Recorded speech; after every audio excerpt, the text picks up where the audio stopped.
Acts chapter 2, verse by verse explanation in Bengali, part 1.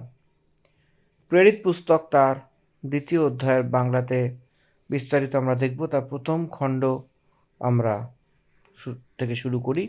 আসুন আমরা শুরু করি। আপনারা প্রস্তুত হন এবং আপনাদের পবিত্র বাইবেল গ্রন্থ নিয়ে আপনারা প্রস্তুত হন। এই অধ্যায়টিতে 47টি পদ লেখা হয়েছে, 47 ভার্সেস। এই 47টি পদের মধ্যে যে বিষয় রয়েছে সেটা মনে করাবো। প্রথম 13 পদের মধ্যে পবিত্র আত্মা পরমেশ্বরের প্রমিসেস, সেই আকাশ দ্বারা অনুগ্রহ করা হয়েছিল, পবিত্র আত্মার নেমে আসা, এইখানে পবিত্র আত্মার বাপ্তিস্ম বলা হয়। 13 পদে জেরুজালেমে যে এসেছিল সে মহান রিভাইভাল, পূর্ণ পরিবর্তন, সে বিষয়ে লেখা হয়েছে। 14 পদ থেকে নিয়ে 16 পদ অবধি যে লেখা হয়েছে সে ভাগে ইয়োয়েল ভবিষ্যৎবক্তার দ্বারা সেই ভবিষ্যৎবাণীর পরিপূর্ণতা। বাস্তবিক রূপে ইয়োয়েলের ভবিষ্যৎবাণী শেষ দিনেতে পূর্ণ হওয়া, শেষ দিনেতে সেই ভবিষ্যৎবাণীর পরিপূর্ণ হওয়ার একটা পর্যায়া ঠিক কীরকম থাকবে বলে দেখাবার জন্য ওপরের কোটরির ঘটনা একটা উদাহরণ রয়েছে। 120 জনও অন্য ভাষাতে কথা বলতে বলতে পবিত্র আত্মা দ্বারা পরিপূর্ণ হয়ে অদ্ভুত রীতিতে অনেক লোকেরা প্রভুতে নিয়ে এসেছিল। সো ইয়োয়েলের গ্রন্থে 2 অধ্যায় তার 28 পদে যেটা বলা হয়েছে, সব মানুষের উপরে আমার আত্মা আমি ঢেলে দেব, যেটা বলা হয়েছে সেই পরছায়া, তার পরিপূর্ণতা। It's like a model. 120 members সেখানে উপরের কোটরিতে ছিল। সেই 120 মেম্বার্স পবিত্র আত্মা দ্বারা সব ভরে গেছিল। শেষ দিনেতে ছিল তো সে 1000 ইয়ার্স রিয়ারমেন্ট, সব মানব জাতির উপরে সেই পরমেশ্বরের আত্মা দেওয়া হয়েছে। সেরকমভাবে ট্রিবুলেশনস পিরিয়ডে 2nd, 3rd and half ইয়ার্সে যারা যিহুদি যীশু খ্রিস্টই উদ্ধারকর্তা বলে জানত, শেষ দিনে সেই অন্তের মসজিদে সেটা গ্রহণ করত। সেই সময়তে সামর্থ্য দেওয়ার জন্য উদ্ধারের সঙ্গে পবিত্র আত্মার বাপ্তিস্ম তাদেরকে দেওয়া হবে বলে ভাবনা ছিল। তারপরে 17 এবং 18 পদে ইয়োয়েলের ভবিষ্যৎবাণীর যেরকম সেই পরিপূর্ণতার বিষয়তে বলা হয়েছে। 19 থেকে নিয়ে 21 পদ অবধি সেই ইয়োয়েলের সেই পরিপূর্ণতার বিষয়তে বিবরণ আমরা দেখতে পাই। 22 পদ থেকে নিয়ে সদাপ্রভু সেই নসরতে যীশু খ্রিস্ট তাকে প্রুভ করছে, তার দ্বারা আশ্চর্য কর্ম এবং চিহ্ন দ্বারা যিশুকে যে সদাপ্রভুর সেই যে যোজনা এবং সে পুরো আজ্ঞা অনুসারে ধরিয়ে দেওয়া, এসব কিছু পরমেশ্বরই করেছিলেন। এটা আপনারা নিশ্চয়ই জানেন। সে পরমেশ্বর ভবিষ্যতে বিষয়তে চিন্তাভাবনা করে তাকে মেরে ফেলেছিল তখনও, কিন্তু সদাপ্রভু মৃত্যুর বন্ধন থেকে ছুটকারা দিয়েছিল। এবং সেই বিষয়তে এখানে বলতে বলতে Jesus was approved by God, approval of God তার মধ্যে রয়েছে, পরমেশ্বরের দ্বারা নিযুক্ত করা সেই ব্যক্তি বলে এই বাক্যে বলা হয়েছে। 23 পদে ক্রুশ, যীশু খ্রিস্টের ক্রুশ সদাপ্রভুর যোজনাতে ভবিষ্যতের জ্ঞানে তার যোজনাকে পূর্ণ করা হয়েছিল। এই পদ অনেক কিছুই বলছে। 24 পদ থেকে 32 অবধি সে গীতসংগীতার সেই গ্রন্থতে ভবিষ্যৎবাণীতে পরিপূর্ণতা, দাউদ যা বলেছিল সে ভবিষ্যৎবাণী সেই পবিত্র জনকে সেই পরমেশ্বর বলেছিলেন। গীতসংগীতা 16 এবং 10 পদে সেখানে 110 গীতসংগীতাতে সেখানে সে পরিপূর্ণতা, বাক্যের পরিপূর্ণতা। তারপরে 33 থেকে নিয়ে 35 পদ অবধি লেখা যে পবিত্র আত্মা বর্ষানোর বিষয়তে প্রমুখ কথা এখানে চর্চাতে এসেছে। যা তুমি দেখো আর শোনো বলে বলা হয়েছে। আপনারা দেখছেন এবং শুনছেন যীশু খ্রিস্ট প্রভু আরোহণ হতে হতে বলেছিলেন, আমি পবিত্র আত্মাকে পাঠাবো বলে। এই জন্য যীশু খ্রিস্ট স্বর্গলোকে রয়েছে বলে যে প্রমাণ, পবিত্র আত্মা জগতে কাজ করা সেখানে দেখছে এবং শুনছে, তা দেখছে এবং শুনছে বলে আমাদেরকে বলছে। 36 পদে যীশু খ্রিস্টকে প্রভু বলে বলা হয়েছে। যীশু খ্রিস্টই সেই খ্রিস্ট মসিহ, যীশু খ্রিস্ট প্রভু এবং মসিহা বলে নিযুক্ত করেছিলেন সদাপ্রভু। প্রেরিত কাজে 4:26 পদে লোকেরা ব্যর্থতা চিন্তাভাবনা করছে, জগতের রাজা তাদের বিষয়, তাদের বিরুদ্ধে সে উঠে দাঁড়াচ্ছে। এর অর্থ প্রভুর ওপরে এবং খ্রিস্টের উপরে তারা উঠছে বলে স্পষ্ট রূপে লেখা রয়েছে। প্রভুর হিসাবে খ্রিস্ট হিসেবে তাদেরকে নিযুক্ত করেছে যীশু খ্রিস্টকে। 36 পদে বলা হচ্ছে। তারপরে 37 পদেতে সে পিতরের প্রচারকে লোকেরা সেই হৃদয় ছেদানো হয়েছে, তাদের হৃদয়কে সে মন ফিরাও এবং পশ্চাতাপ হয়েছে বলে আমরা দেখতে পারি। সে 38 পদে সে সব মানবজাতি কী করছে, সেখানে সে নিজেদের পাপের ক্ষমা চেয়ে যীশু খ্রিস্টের নামে বাপ্তিস্ম নেওয়া এবং পবিত্র আত্মার দান পাওয়া, সেখানে প্রতিজ্ঞা। সেখানে 40 পদে অনেক কথা বলা হয়েছে। এই বিষয়টা খুব ভালো করে বুঝতে হবে এবং অনেক অনেক কথাকে এখানে পত্রসের বিষয়তে বলা হয়েছে। 41 পদে 3000 মানুষের লগভগ সেখানে উদ্ধার পেয়েছে। মণ্ডলী নিযুক্ত করা হয়েছিল বলে আমরা দেখতে পাই। যে 42 পদ থেকে নিয়ে শেষ পদ অবধি সেখানে মণ্ডলী, সে অর্ধেক মণ্ডলী সে এখানে আমরা দেখতে পারি। সেখানে গ্লোরিয়াস রূপে আমরা সেটা দেখতে পাই। এই রীতিতে এই সব অধ্যায়ে বর্ণনা করা হয়েছে। তো আসুন আমরা প্রথম পদ থেকে ধ্যান করি। প্রেরিত কার্যতা গ্রন্থের 2 অধ্যায়, প্রথম পদ। পরে 50 সপ্তমীর দিন উপস্থিত হইলে তাহারা সকলে এক স্থানে সমবেত ছিলেন। আর হঠাৎ আকাশ হইতে প্রচণ্ড বায়ুরূপে বেগের শব্দবৎ একটা শব্দ আসিল। এটা মন দিয়ে শুনবেন। সেই 7টা সপ্তাহ 7 × 7 = 49। ইমিডিয়েটলি আফটার 750th ডে, পেন্তিকস্তের সেই সময়। পেন্তিকস্তের অর্থ এটাই 50 বলে অর্থ আসে। এটা প্রমুখ ফলের রূপে যীশু খ্রিস্ট প্রভু, সেটা দর্শাতে বিশ্বাসী লোকেরা যেটা চাইছিল পবিত্র আত্মাতে সেই বাপ্তিস্ম, সেই বিবরণ আমরা এখানে দেখতে পাই। পেন্তিকস্তের দিনকে রবিবার আসার মতো আমরা দেখতে পাই। এক কথায় যদি বলি, ব্যবস্থা যা দেওয়া হয়েছে সেটা রবিবারের দিনের রূপে দেখা যায়। ব্যবস্থা যে দেওয়া হয়েছে সেটা রবিবারে দেওয়া সমান দেখা যায়। সেরকম পবিত্র আত্মা সেই দেওয়ার সেই সন্দর্ভ রবিবারেই দেখা যায়। আর ভক্ত মোশি সিনাই পর্বতে গিয়ে সেখানে 40 দিন থেকে সেই 2টি পাথরের তক্তি নিয়ে সে 10 দিনে নিচে এসেছিল। 40 দিন পাহাড়ে ছিল এবং নিচে নেমে এসে 10 দিনে চলে এসেছিল 50তম দিনে।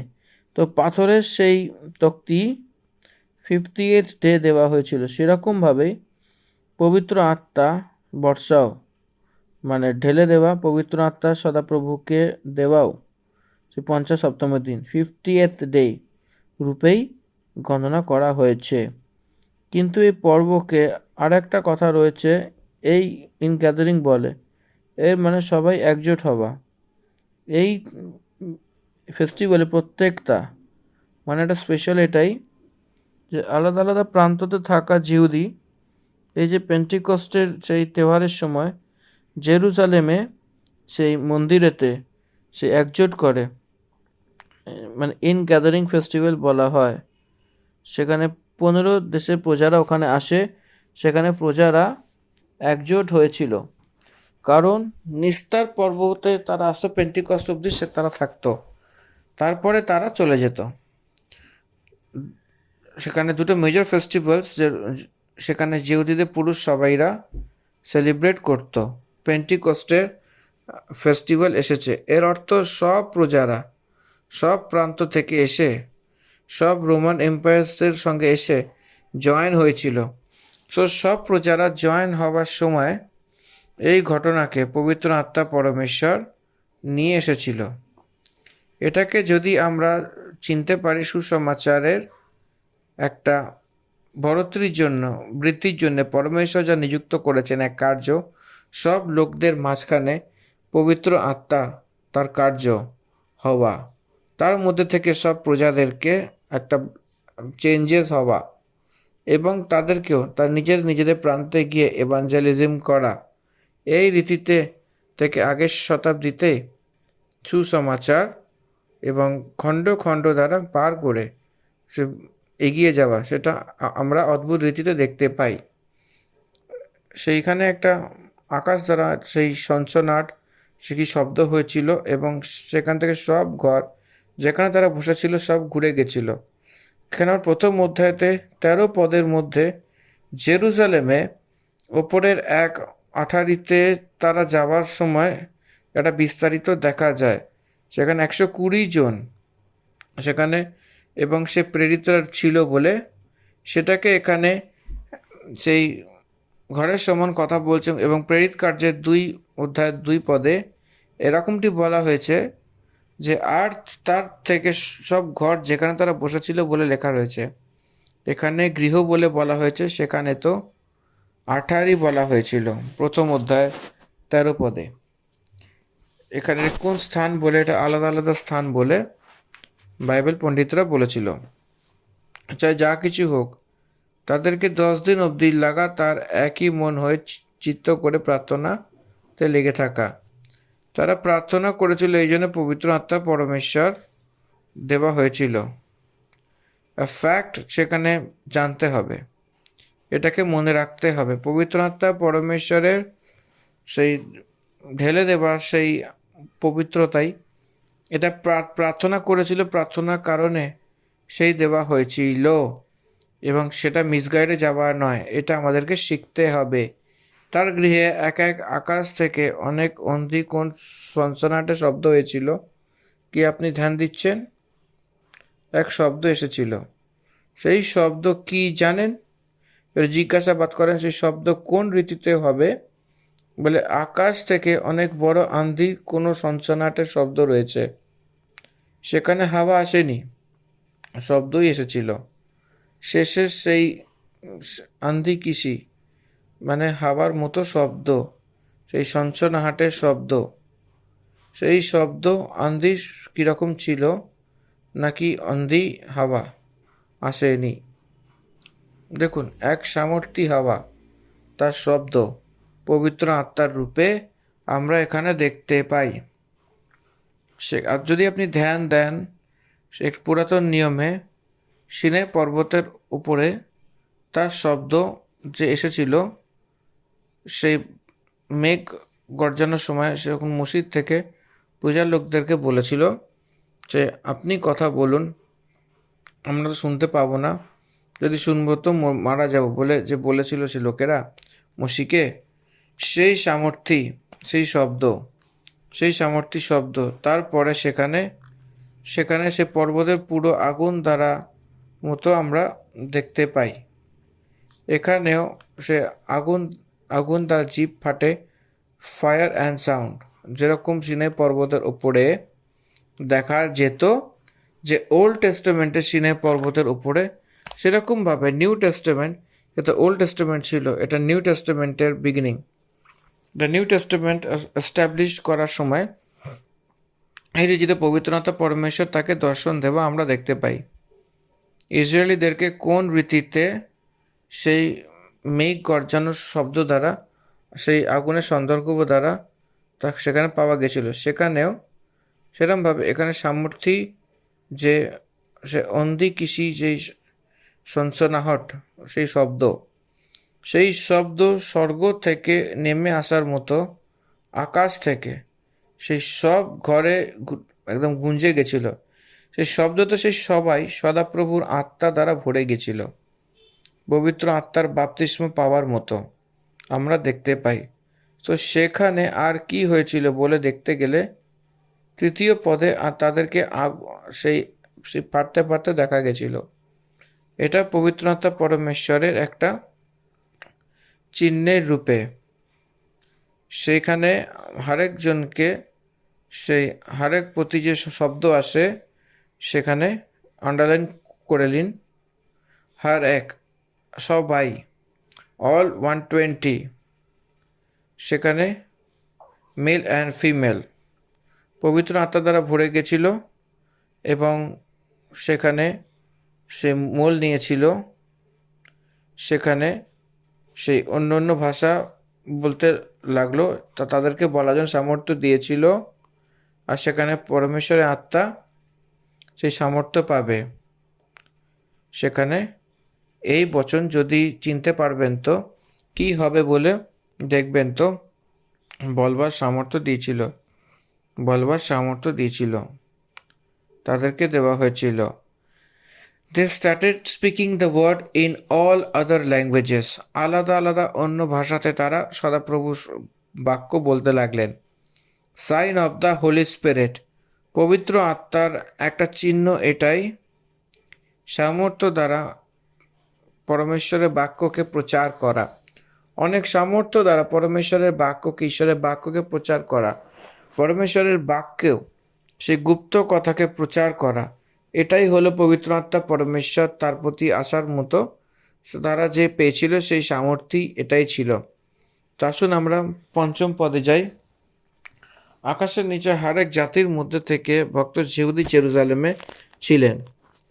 জিহুদিরা আমাদেরকে ব্যাবিলনের গুলামের বিষয়তে তারা অনেক প্রান্ততে তারা তিতর বিতর হয়েছিল। ব্যাবিলনের সে গুলামির পরে কিছু লোকই ছিল, তারপরে সেই কালেতে যে আলাদা আলাদা প্রান্তে যে তিতর বিতর হয়ে গেছিল তারাও সেই জায়গাতে অনেক প্রকারের জিহুদিরা ছিল। সেখানে কোন কোন প্রান্তে চলে গেছিল তাদের লিস্ট আউট এখানে করা হয়েছিল। সেই প্রান্ততে নাম দেওয়া হয়েছিল।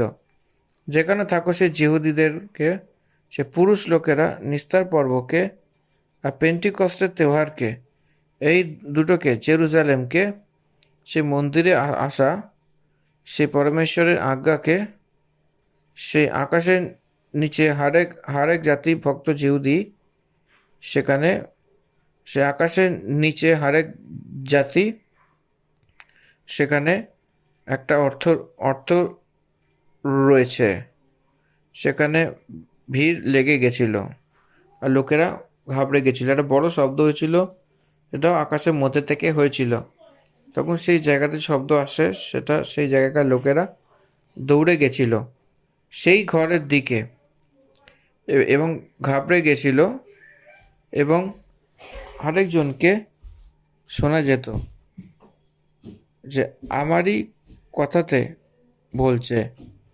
এরা 120 জন যখন পরভাষায় কথা বলছিল, তো এদের আসল ভাষা কি ইব্রানি ভাষা ছিল। সেই সময়তে হিব্রু, ল্যাটিন অ্যান্ড গ্রিক এই তিনটে ভাষায় কথা বলতাম। এই জন্য যীশুখ্রিস্ট ক্রুশেতে তাদের মাথার উপরে ফিলাতুস যেটা লিখিয়েছিল INRI, নসরতীয় যিশু, জিহুদিদের রাজা, নসরতীয় যিশু, নসরতীয় যিশু, সেটা বলা হয়েছিল যে পিলাতুস লিখেছিল সেখানে। সে 3 ল্যাঙ্গুয়েজেসে রয়েছে, Hebrew, Greek and Latin. So এরা এই 3টি ভাষাকে ছেড়ে আলাদা আলাদা ভাষায় কথা বলতে লাগলো। কি সেই আলাদা ভাষা? সেটা স্বর্গলোকের ভাষা কিন্তু নয়। জগতে আলাদা আলাদা প্রান্ততে নিবাস করা যে লোকেদের যে স্বয়ং ভাষা ছিল, সেটা যে প্রান্ত দ্বারা এসেছিল সেই প্রান্ততেই সেই কথা বলছিল, সেই ভাষা ছিল। আরেক জিহুদাকে ইব্রানি ভাষা জানত, and they worship in Hebrew language, তারা আরাধনা ইব্রানি ভাষাতেই করত। এর জন্য হরেক ব্যক্তিকে হিব্রু ভাষা জানে, অ্যান্ড তাদের নেটিভ ল্যাঙ্গুয়েজ এটাই ছিল। এই জন্য তারা যে নিবাস করছিল সেই নিবাস স্থানে সেই জায়গাকার ভাষা।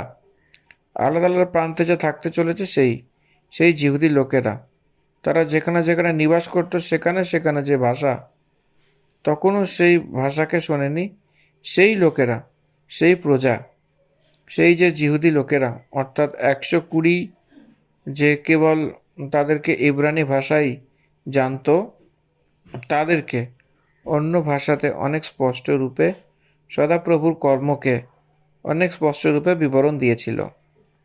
সেই ঘরেতে যে দৌড়ে এসেছিল সেই জনতার সম্মুখে তার ভাষাতে এটা 120 জন কথা বলা শুনে ঘাবড়ে গেছিল।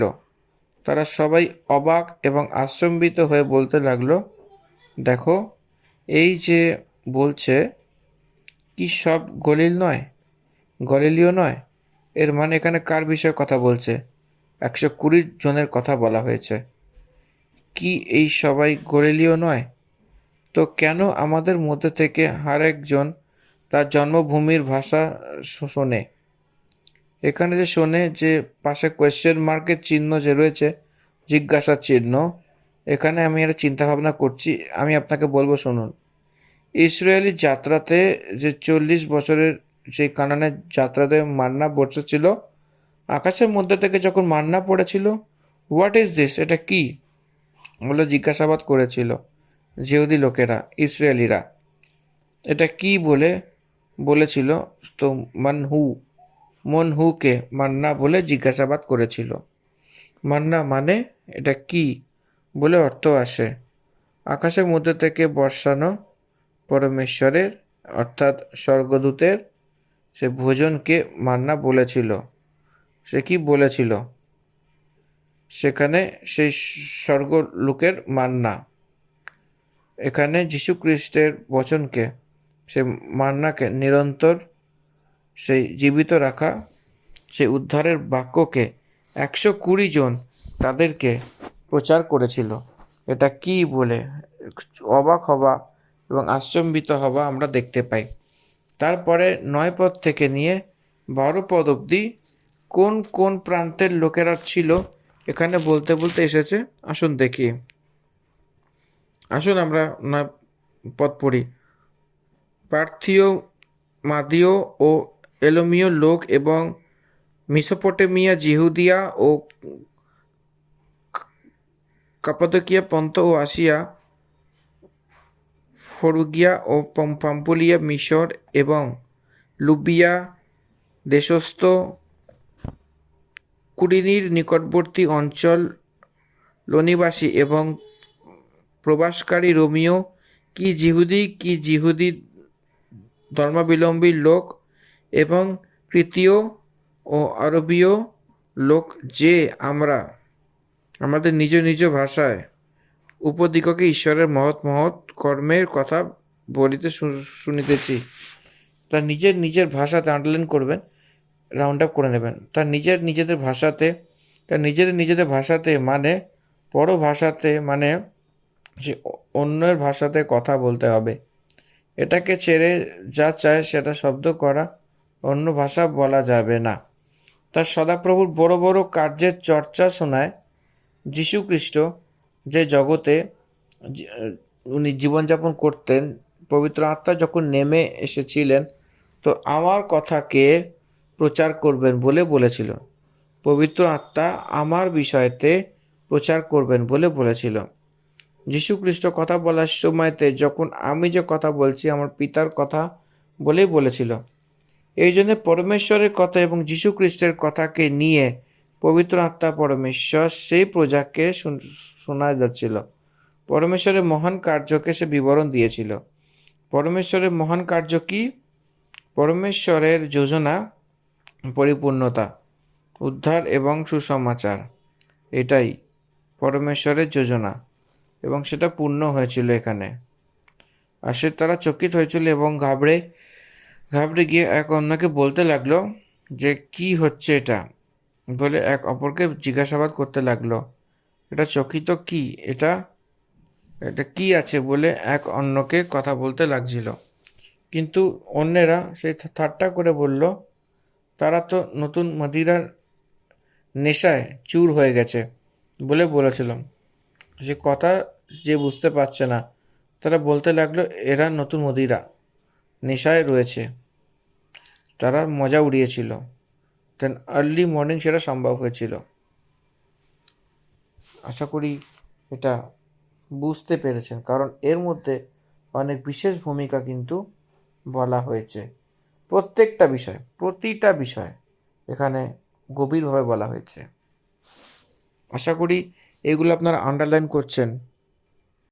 এরা সবাই নতুন মদিরা দ্বারা রয়েছে বলে তারা মজা করেছিলেন। পরভাষা যে বোঝেনি তাদেরকেও নতুন মদিরা দ্বারা রয়েছে বলে তারা মজা উড়িয়েছিল। এটা আর্লি মর্নিং হয়েছিল, এটা দিন শুরু হওয়ার সময়তে সকাল সকাল সম্ভব হয়েছিল। এই জন্যে পিতর এটাই বলছিল যে 14 পদে তখন পিতর সেই 11 জনের সঙ্গে দাঁড়িয়ে এবং উচ্চ স্বরে বলতে লাগলো, হে যেহুদীয় আর হে জেরুজালেমের সব বাসিন্দারা, এটা জেনে নাও এবং কান খুলে আমার কথা শুনে নাও। আপনারা যেটা ভাবছেন এটা মথুয়ালে নয়, এরা কিন্তু মদিরা, তার নেশার নয়। 15তে বলছে যেরকমভাবে তুমি বোঝার চেষ্টা করছো এরা নেশাতে নয়, কারণ এখন তো প্রথমই দিন হয়েছে। এটা কি বলে জিজ্ঞাসাবাদ করলে পবিত্র আত্মা পরমেশ্বর প্রচার করার জন্যে বলেছেন পিতরকে। সেটাই হলো এই যে জোয়েল ভবিষ্যৎ বক্তা বলা হয়েছিল যে কথা, সে ভবিষ্যৎবাণী, জোয়েলের ভবিষ্যৎবাণী পূর্ণ হয়েছিল, জোয়েল ভবিষ্যৎ বক্তার দ্বারা বলা হয়েছিল সেই কথা। It's an incident like the প্রফেসি of Joel. 2 অধ্যায় 28 পদে জোয়েলের গ্রন্থ তো সেখানে রয়েছে। পরমেশ্বর সেটা বলে যে শেষ দিনেতে এরকম হবে যে আমি আমার আত্মা সব মনুষ্যের উপর দিয়ে দেব এবং তোমার পুত্র এবং তোমার কন্যা ভবিষ্যৎবাণী করবে, আর তোমার জবান দর্শন দেখবে এবং তোমার পূরণীয় স্বপ্ন দেখবে। বরং আমি আমার দাস এবং আমার দাসীর ওপরে সেই দিনেতে আমার আত্মার মধ্যে থেকে সব পবিত্রতা ঢেলে দেবো এবং তারা ভবিষ্যৎবাণী করবে।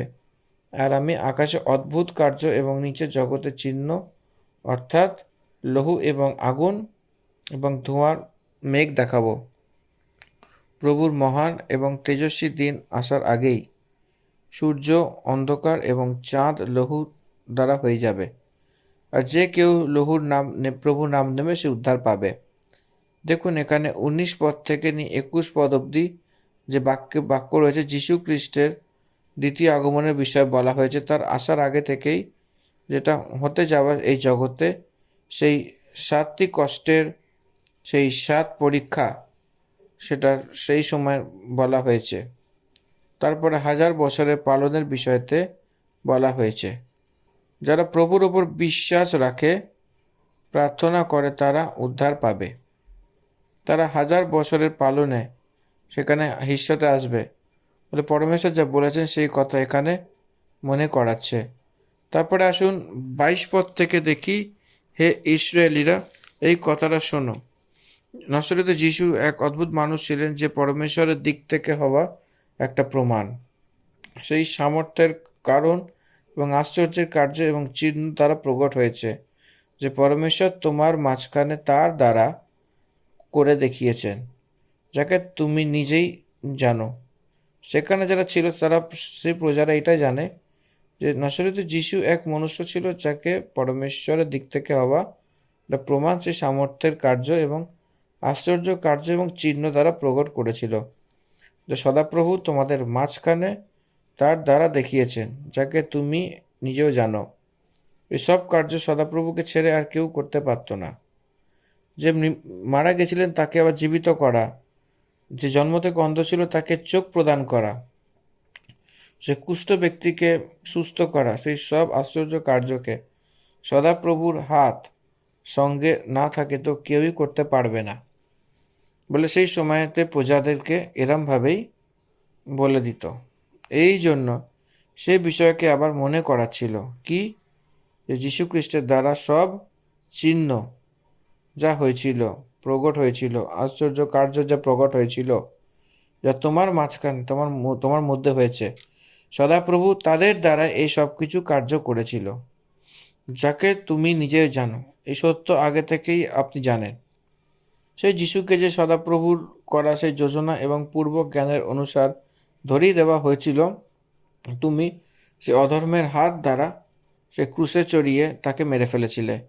যীশু খ্রিস্টকে ধরিয়ে দিয়েছিলে যে পরমেশ্বরের যোজনা, সেখানে সেই ভবিষ্যৎবাণীর সেই যোজনা হয়েছিল। অর্থাৎ মনুষ্য পাপ করে বলে প্রথমেই সদাপ্রভু জানত। সেই মনুষ্যের জন্য পরমেশ্বরের পুত্র যীশু খ্রিস্ট তার ভবিষ্যৎ জ্ঞানের বিষয়তে তার আগে থেকেই যোজনা বানিয়ে যীশু খ্রিস্টকে বলেছিল বলে পিতর এদেরকে এক্সপ্লেন করতে করতে সদাপ্রভুর যোজনা এবং পরমেশ্বরের ইচ্ছা বলেছিল। তুমি তো অধর্মীয়দের হাত থেকে ক্রুশে তুলে মেরে দিয়েছিলে এবং সে মৃত্যুর বন্ধন থেকে সবাইকে ছাড়িয়েছিল, কারণ এটা আনহনা ছিল, যাতে তার বসে সব থাকে। গীতসংগীতা 16, গীতসংগীতা 9 এবং 10 পদকে যদি দেখি, এই কারণে আমার হৃদয় আনন্দিত এবং আমার চোখ মগ্ন হয়েছিল, আমার শরীরও শান্তিতে থাকবে, কারণ তুমি আমার প্রাণের অধোলোকে না ছেড়ে থাকো, না তোমার পবিত্র ভক্তকে পৌঁছতে দেবে। গীতসংগীতা 110, 1 থেকে নিয়ে 5 অবধি যদি দেখি, শরীরকে পৌঁছতে দেবে না। 1000 বছর আগেই যে দাউদ ভজনকার ছিল, সেখানে ভরপুরই হয়েছিল, সেই কথাকে বলেছিল। এসব কথা ঈশাপূর্ব 1000 বছর আগে থেকেই বলা হয়েছিল, এই গীতসংগীতাতে আমরা দেখতে পাই।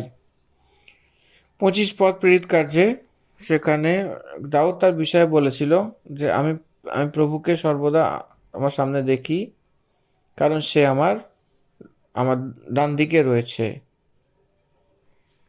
এই কারণে আমার মন আনন্দিত হয়েছিল আর আমার জীব মগ্ন হয়েছিল, বরং আমার শরীরও আশাতে বনে থাকে, কারণ তুমি আমার প্রাণকে অধোলোকে না ছাড়ো, না তার পবিত্র জনকে সরতে দাও না। তুমি তোমার সেই জীবনের মার্গ বানিয়েছ, তুমি তোমার দর্শনের দ্বারা আমাকে আনন্দ দ্বারা ভরে দেবে। তারপরে 29 পদ থেকে দাউদের বিষয়তে বলতে বলতে এসেছে পত্রস, মানে পিতর, হে ভাইরা, আমি কুলপতি দাউদের বিষয়তে তোমাকে সাহসের সঙ্গে বলতে পারি যে সে তো মারা গেছিল এবং তাকে কবরস্থ করা হয়েছিল এবং তার কবর আজ অবধি আমাদের এখানে বিদ্যমান রয়েছে। সে ভবিষ্যৎবক্তা ছিল, সে জানতো যে পরমেশ্বর আমাকে শপথ করেছিল যে আমি তোমার বংশের মধ্যে থেকে এক ব্যক্তিকে তোমার সিংহাসনে বসাবো। সে তার মধ্যে হওয়া সেই প্রথম থেকেই সে খ্রিস্টের জীবিত হওয়ার পরে সে ভবিষ্যৎবাণী করেছিল এবং সেই প্রাণ অধোলোককে ছাড়ানো হয় এবং নাকি তার দেহ পচে যায়। এই যিশুকে পরমেশ্বর পুনরুত্থিত করেছিলেন, এসব সাক্ষ্য রয়েছে। দাউদ কি বুঝতে পেরেছিল? তার বংশের মধ্যে থেকে অর্থাৎ তার বাচ্চাদের মধ্যে থেকে, তাদের প্রজন্ম থেকে এক ব্যক্তিকে সিংহাসনে বসাবে, নিরন্তর তাকে বসাবে। নিরন্তর বসা মানে কে থাকবে? যার মৃত্যু হবে না। কেবল যীশু খ্রিস্টই যে পুনরুত্থান হয়েছিল, এই দাউদ এটা গ্রহণ করেছিল। আপনার সন্তানের সিংহাসন না থেকে থাকবে না বলে যখন বলেছিল সদাপ্রভু দাউদকে, সেই সিংহাসনের উপরে নিরন্তর বসা কেবল যীশু খ্রিস্টই রয়েছেন বলে সেই স্ট্যাটাসকে বুঝে দাউদ খ্রিস্টের পুনরুত্থানের বিষয়তে পুনরুত্থানের কথা ভবিষ্যৎবাণী করেছিলেন। নাকি তার দেহ কখনো পৌঁছতে পেরেছিল। এই জন্য এই যিশুকে পরমেশ্বর জ্বালিয়েছিলেন, মানে জীবিত করেছিলেন, যার আমরা সবাই সাক্ষী। এটা যীশু খ্রিস্টের পুনরুত্থানের বিষয়তে বলছিলেন। এই সময় আমি আপনাকে এই কথা এখনো পুরোটা বলছি না, এর আগে থেকেই সেই আপনার সেই দাউদ যে মূল পুরুষ ছিল, যে কুলপতি ছিল, হাজার হাজার বছর আগে যীশু খ্রিস্টের পুনরুত্থানের সময় বলা হয়েছিল সেই যীশু খ্রিস্টকে আপনারা মেরে ফেলেছিলেন, কিন্তু সদাপ্রভু সেটাকে সেই মৃতর মধ্যে থেকে জীবিত করেছেন। এই জন্য গডস এটার্নাল প্ল্যান হিসাবে পরমেশ্বরের ইচ্ছা অনুসারে যীশু খ্রিস্টের সেই মৃত্যু এবং পুনরুত্থান মনুষ্যদের জন্য একটা উদ্ধারের একটা রূপে সেটা সম্ভব হয়েছিল, এবং সেই দিনেতে সুসমাচারের রূপে তাদেরকে পিতর প্রচার করেছিলেন। 32, এই যিশুকে সদাপ্রভু জীবিত করেছিলেন, যার সাক্ষ্য আমরা দিই।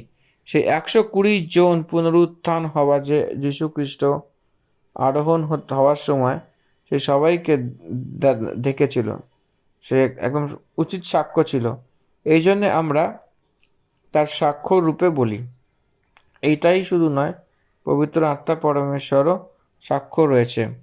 33, এই প্রকারে পরমেশ্বরের দক্ষিণ হস্ত দ্বারা সর্বোচ্চ পদ পেয়ে আর সে পিতা থেকে সে পবিত্র আত্মা প্রাপ্ত করে যার প্রতিজ্ঞা ছিল, এবং এখানেই সে ঢেলে দেওয়া হয়েছিল, যা তুমি দেখো আর শোনো।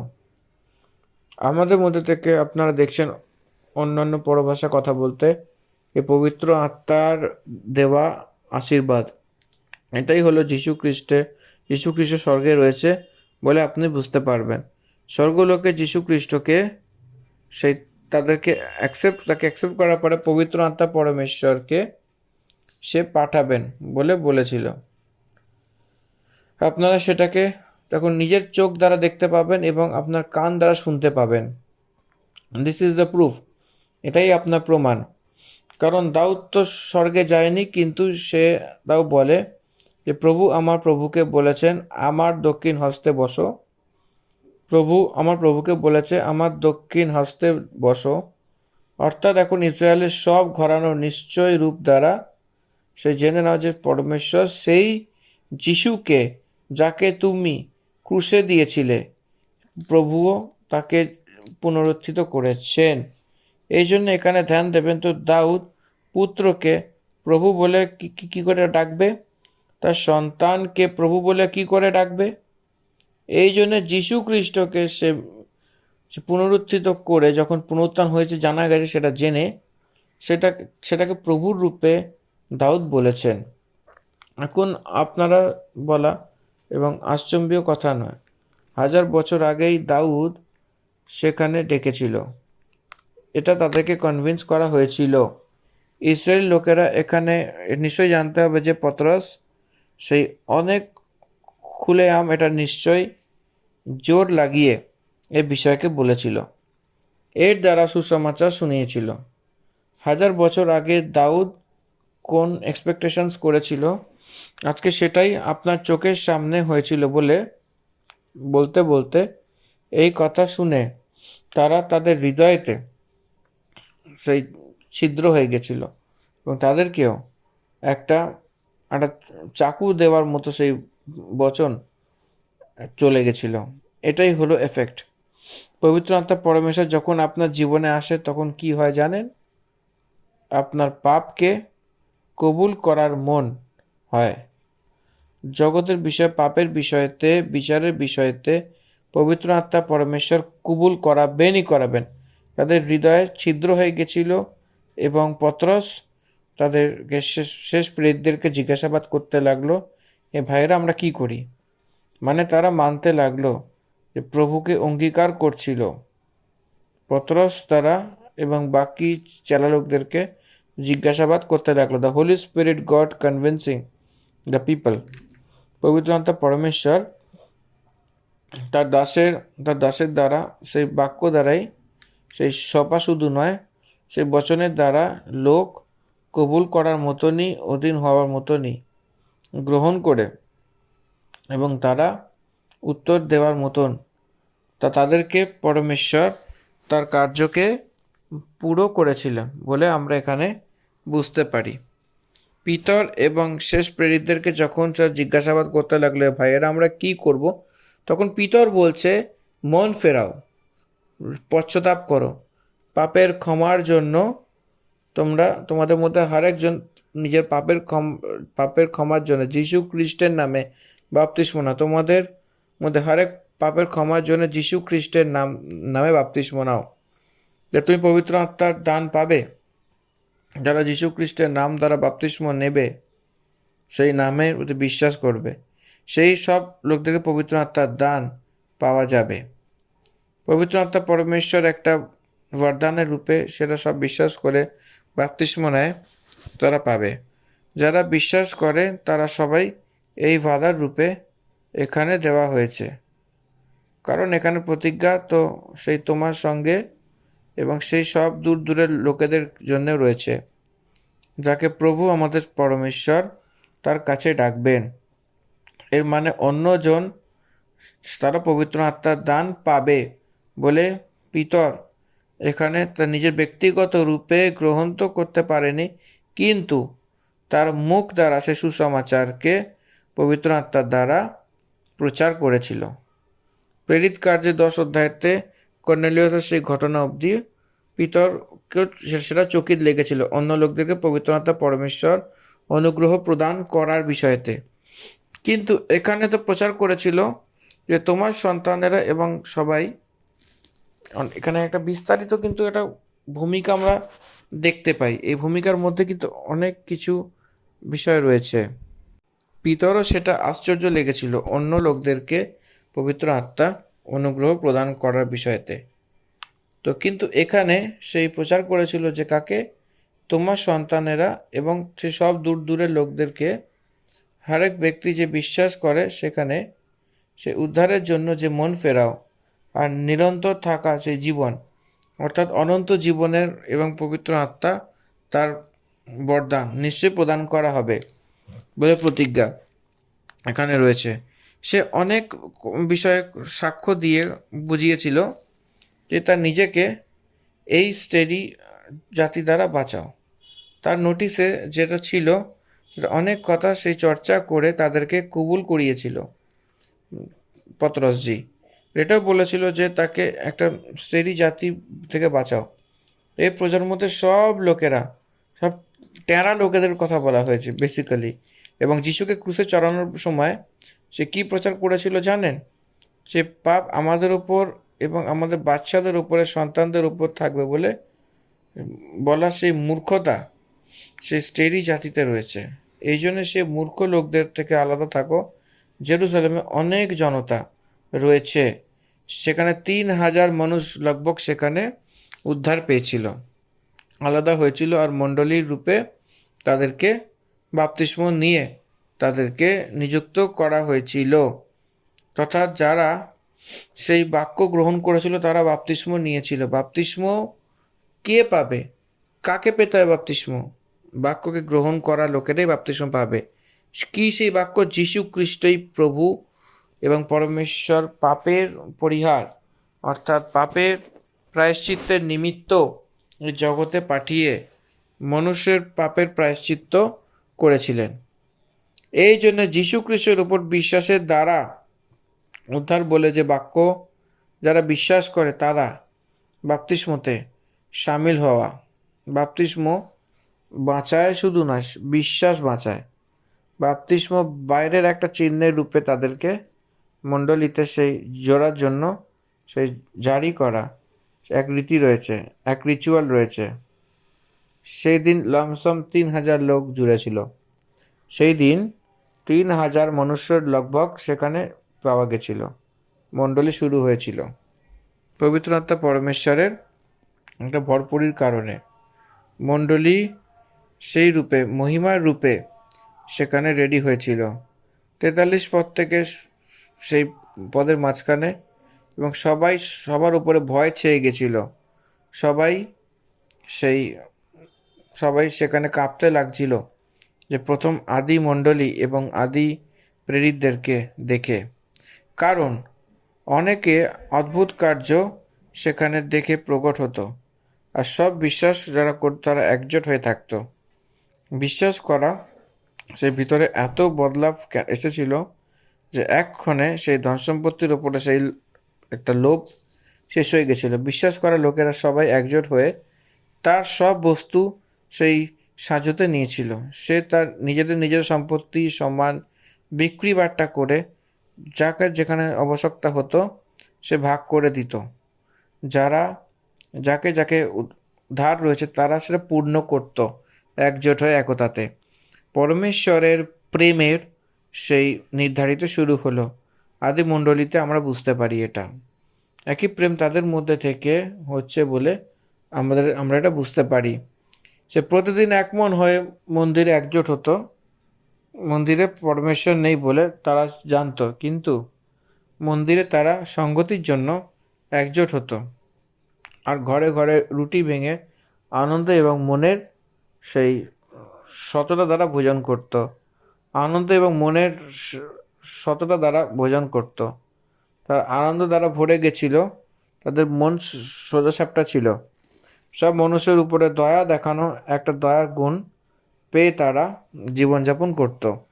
যেরকম যীশু খ্রিস্ট দয়া পেয়ে দেখিয়েছিল, সেই লোকেরা তৎপরে তাদেরকে দেখে দয়া দেখাতো, সেরকমই তারাও দয়া দেখাচ্ছিল।